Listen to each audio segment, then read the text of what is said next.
Hrad Šášov.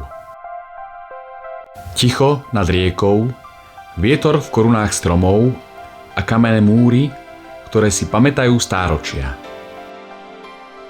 Dnes sa spolu pozrieme na jeden z menej známych, ale o to zaujímavejších hradov Slovenska, hrad Šášov. Tento hrad sa nachádza neďaleko mesta Žiar nad Hronom na strmom prale nad riekou Hron. Jeho poloha nebola vybraná náhodou. Z výšky kontroloval dôležitú obchodnú cestu vedúcu údolím rieky, ktorou sa prepravovalo drevo, meď, striebro aj soľ.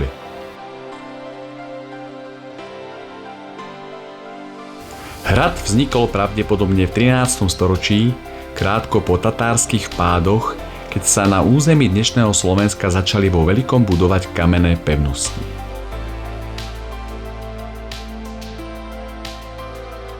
Prvá písomná zmienka o Šášove pochádza z roku 1253.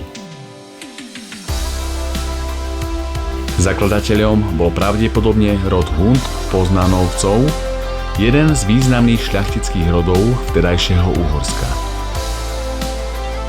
Počas stáročí sa majitelia hradu striedali. Patril kráľovi, šľachtickým rodom aj významným osobnostiam. Istý čas ho vlastnil aj mocný magnát Matúš Čák Trenčiansky, ktorý na prelome 13. a 14. storočia ovládal veľkú časť dnešného Slovenska. Šášov bol súčasťou jeho rozsiahlej siete hradov a pevností. Neskôr sa hrad dostal do rúk rodu Turzovcov, ktorí mali silné väzby na pánske mestá v okolí. Práve vďaka rozvoju baníctva v regióne zohrával Šášov dôležitú úlohu pri ochrane bohatstva, ktoré plynulo z podzemia. Oblasť stredného Slovenska bola v tom období jedným z najvýznamnejších banských regiónov v Európe. Architektúra hradu bola typická pre stredoveké pevnosti. Dominantou bol obytný palác a obranné múry, prispôsobené skalnatému terénu. Hrad mal niekoľko nádvorí a jeho obranný systém bol postupne posilňovaný. V období tureckého ohrozenia v 16. storočí bol dodatočne opevnený, aby dokázal odolať prípadným útokom. Hoci sa Turci až sem priamo nedostali, hrozba bola reálna a prípravy nevyhnutné. Osud hradu sa začal meniť v 17. storočí. Počas protihabsburských povstaní bol poškodený a postupne strácal svoj význam. Keď pominula potreba jeho vojenskej funkcie, začal chátrať. Obyvatelia z okolia si z jeho múrov brali kameň na stavbu domov, čo bol osud mnohých opustených hradov. Dnes je Šášov už len zrúcaninou, no stále pôsobivou. Keď vystúpite hore úzkym lesným chodníkom, odmenou vám bude nádherný výhľad na údolie Hrona a okolité kopce. Atmosféra miesta je pokojná, miestami až tajomná.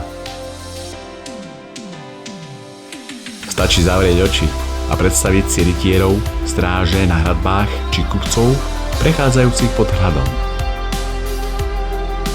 O záchranu hradu sa v posledných rokoch starajú dobrovoľníci a nadšenci, ktorí postupne konzervujú múry a čistia areál.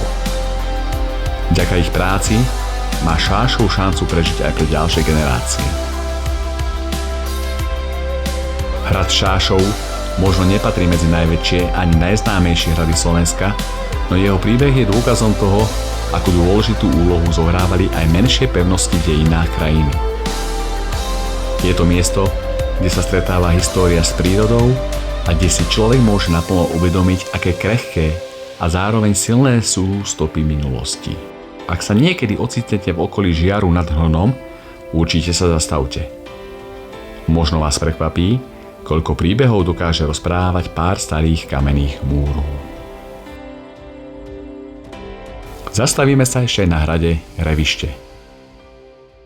Hrad Revište sa nachádza neďaleko Žarnovice. Hrad Revište patrí medzi najkrajšie zrúcaniny stredného Slovenska. Nachádza sa nad riekou Hron. Hrad vznikol v 13. storočí ako kráľovská pevnosť na ochranu obchodných trás a výber mýta. Počas stáročí sa v jeho vlastníctve vystriedali viaceré šľachtické rody a postupne bol rozširovaný a opevňovaný.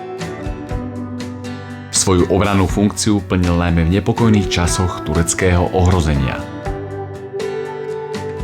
V 18. storočí však stratil význam a začal chátrať. Dnes je z neho romantická zrúcanina s nádherným výhľadom na okolitú krajinu. O jeho obnovu sa v súčasnosti starajú dobrovoľníci, vďaka ktorým je hrad prístupný a postupne zachraňovaný. Revište je miestom, kde sa história spája s prírodou a ideálnym cieľom na krátky výlet spojený s dotykom stredoveku.